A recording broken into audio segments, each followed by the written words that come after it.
What's sort of the backdrop and the numbers behind, not only all sectors, but specifically tech sector as well? And are we any closer to closing that gap? Well, the unfortunate reality is that what we're still seeing is that women only make up about 82% of what a man makes in almost any job. And I don't necessarily know if tech is any better or any worse, but I think tech is so competitive that it puts a big light on the talent shortage and the fact that they're not, doing a great job of keeping and retaining their women, which obviously will come back down to how people are treated and how they're paid. What did you do then at Credit Karma as you think about coming in 2018 and some of the changes that you found that really have worked and have stuck? Yeah, so when I joined in 2018, to put it in perspective of Credit Karma's history, it was a startup for a long time. It was about 700 employees, and they had a massive attrition problem, so almost 40% attrition, and also a recruiting problem. And the other piece was that their employees and employee surveys didn't believe that their pay was fair. And frankly, when I got there, I didn't understand how the employees were being paid either. And so it took a bit of a journey to get there. And we moved to this system called role-based pay. And instead of using ranges and instead of using like a performance review once a year and moving somebody's pay, $5,000 here or $2,000 there, everybody who is in the same job gets paid the exact same thing, regardless of how long they've been there and what gender they are or where they worked before. Is there backlash to that, though? Sorry, just to jump in, of someone saying, but I've been here for longer and I've committed and I've devoted myself to this company? I think that's a great question. Actually, what we've seen is the opposite.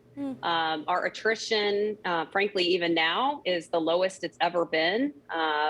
And the other thing that we saw is that the offers that were accepted and what we, for the most part, employees really embraced the idea that they thought it was the most fair way of being rewarded.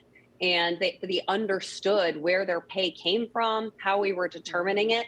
And we reviewed it twice a year and made adjustments. And so we saw the exact opposite of what you're explaining. Interesting. How do you compensate then for experience? I know that we talked some about loyalty to a company, but take that out, someone just has more time and maybe more knowledge in the industry. Do you argue then that, well, they're at a different role with the higher pay and that's sort of how you can sort of equalize that experience gap?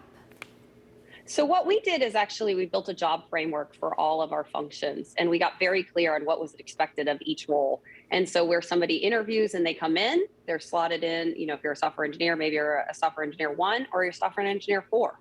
And it's based on, a combination of your experience, what your skills for that role. And we posted those so that people were very clear on what the expectations were. And we moved to doing promotions 4 times a year. So people weren't sitting around waiting to be recognized for their work.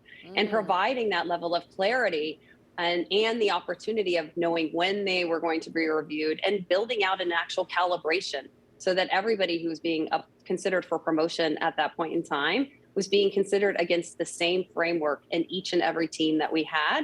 And then we were able to assess and root out if there were potential for biases and how do we necessarily make sure that all of the managers are looking for the right skills. But providing that transparency and clarity to employees really helped a lot in making people believe and understand that they were being paid equitably for their experience and their contribution. I think the key word you said is transparency. And I think in the past, maybe companies have said that you don't talk about your pay with other people, and corporations haven't always told other people what their colleague is making.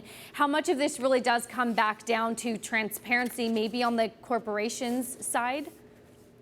Well, first of all, it's illegal for corporations to tell employees that they can't talk to each other about their pay. I actually think employees should talk to each other. I personally don't put somebody's pay up on a corporate intranet site or say, what everybody is making. You can't unsee pay decisions. And I think at the end of the day, frankly, compensation is inherently an unfair thing. It's market driven. It's supply and demand.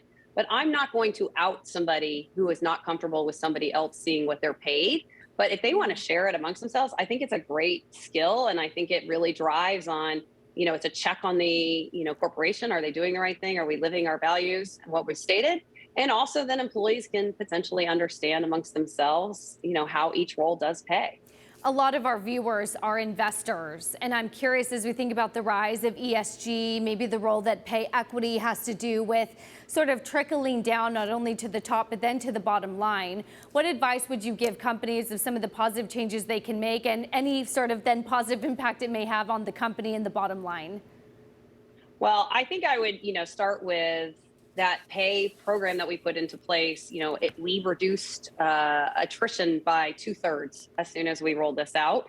And then, like I said, our acceptance rate went up quite substantially for offers being accepted. So, just from a talent perspective of keeping and attracting the right employees, which certainly has an impact on your bottom line. And if I look at Credit Karma in particular, we definitely had a rough 2020 with COVID. We were affected by the pandemic. We were going through an acquisition by Intuit at the time. Mm-hmm. But since then, we've had record quarters in 2021 and into 2022.